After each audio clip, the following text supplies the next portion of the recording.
Assalamualaikum warahmatullahi wabarakatuh. Halo rekan cinta, berjumpa kembali dengan saya Mbak Nikmah di channel YouTube pribadi saya, Nikmah Ashifa. Pada kesempatan video ini saya ingin menjelaskan tentang hukum ayah tiri. Apakah wajib menafkahi anak tirinya? Saya akan bahas di sini. Karena ada salah satu rekan cinta yang memiliki problem dalam rumah tangganya. Beliau dulunya adalah seorang janda dengan satu orang anak. Dia bercerai dengan mantan suaminya karena masalah yang tidak bisa diselesaikan baik-baik. Akhirnya mereka bercerai dan anak tersebut otomatis ikut dengannya. Seiring berjalannya waktu, dia kemudian menikah dengan laki-laki yang statusnya juga duda dan dia juga memiliki 2 orang anak. Nah, duda ini ketika belum menikah dengannya, dia sangat bersikap baik kepadanya dan juga anaknya tersebut. Tetapi setelah berlangsungnya pernikahan, semua berubah. Dia merasa bahwa anaknya itu tadi, anak bawaan istrinya tadi adalah benalu, begitu ya. Sehingga dia menyarankan agar anak tersebut ikut ke neneknya saja, jangan ikut ibunya. Dan dia juga keberatan untuk memberikan uang kepada anak tersebut, begitu. Nah, kondisi ini sangat merepotkan ya, kondisi seperti ini.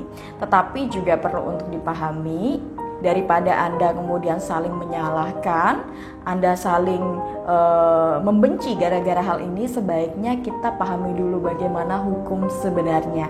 Apakah ayah tiri itu wajib menafkahi ya, ataukah tidak?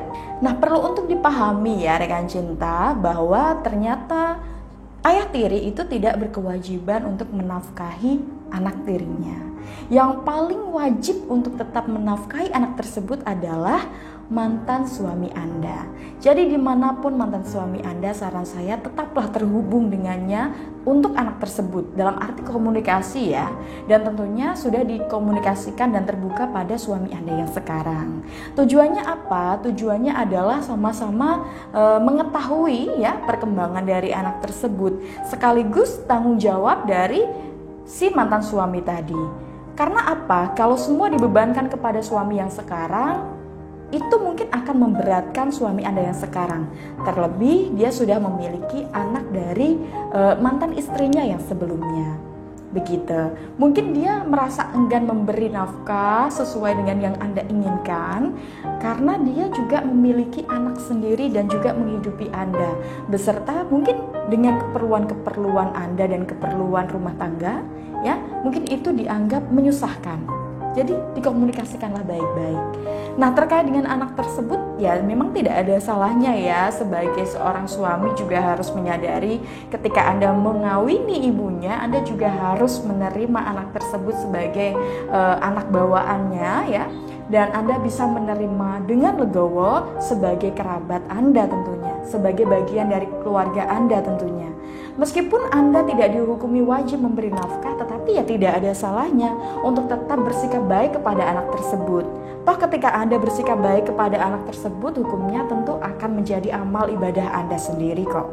Ya kan?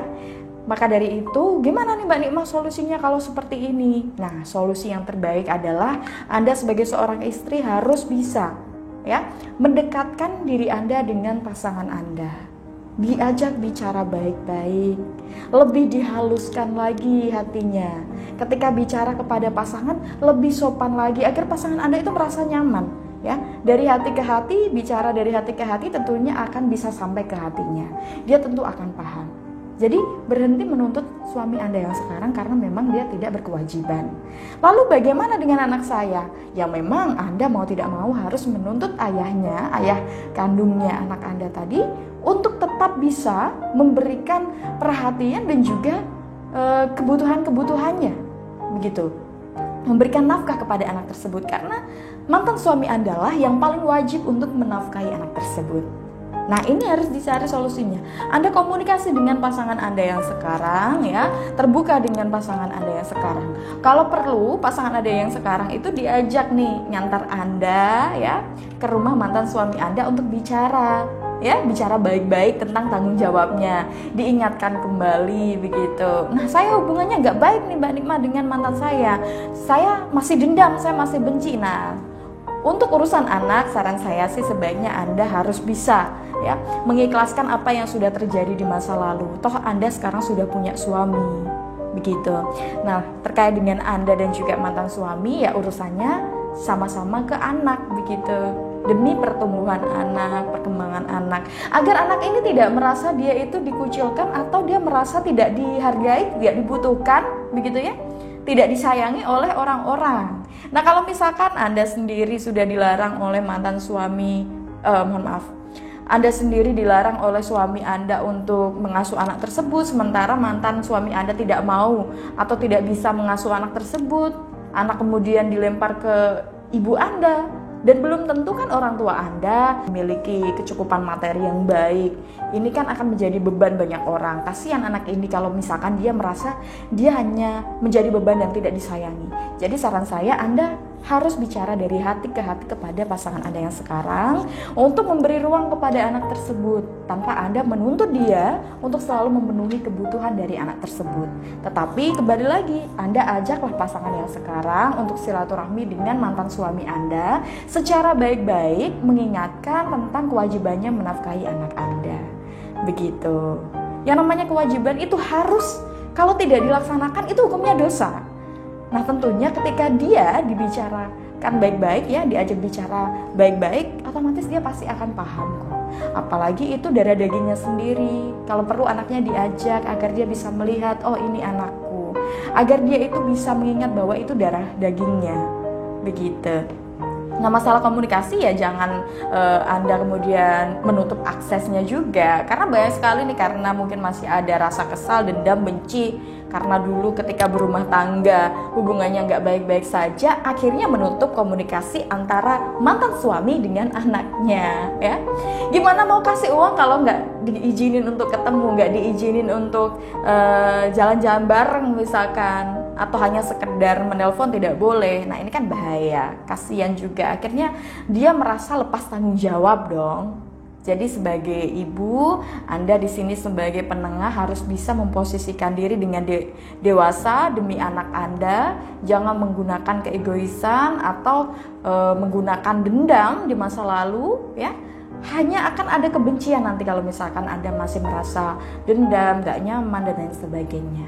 Begitu. Jadi paham ya sampai di sini, semoga dapat bermanfaat untuk rekan cinta semuanya. Semua masalah itu ada jalan keluarnya. Yang terpenting Anda komunikasikan secara baik-baik. Nah, untuk rekan cinta yang mungkin ingin tahu bagaimana karakter pasangannya, atau Anda ingin melihat bagaimana perasaannya terhadap Anda bisa melakukan pembacaan energi melalui foto ya. Atau misalkan Anda ingin agar pasangan Anda senantiasa setia kepada Anda dimanapun dia berada, Anda bisa menggunakan terapi ikatan batin. Jadi terapi ikatan batin ini sangat halal digunakan ya. Ada amalan, panduan dan juga audio ya, yang bisa Anda dengarkan, bisa Anda lakukan agar hubungan Anda dan juga pasangan senantiasa harmonis. Termasuk bagi Anda yang mungkin LDR nih, atau pasangannya suka marah-marah kepada Anda.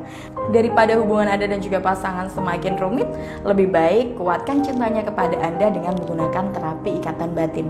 Terkait dengan terapi ikatan batin maupun pembacaan energi melalui foto ini, bisa Anda tanyakan kepada saya, baik via telepon, WA maupun SMS di nomor yang ada di deskripsi video ini. Terima kasih sudah menyaksikan video ini, semoga dapat bermanfaat. Wujudkan bahagia dengan cinta. Wassalamualaikum warahmatullahi wabarakatuh.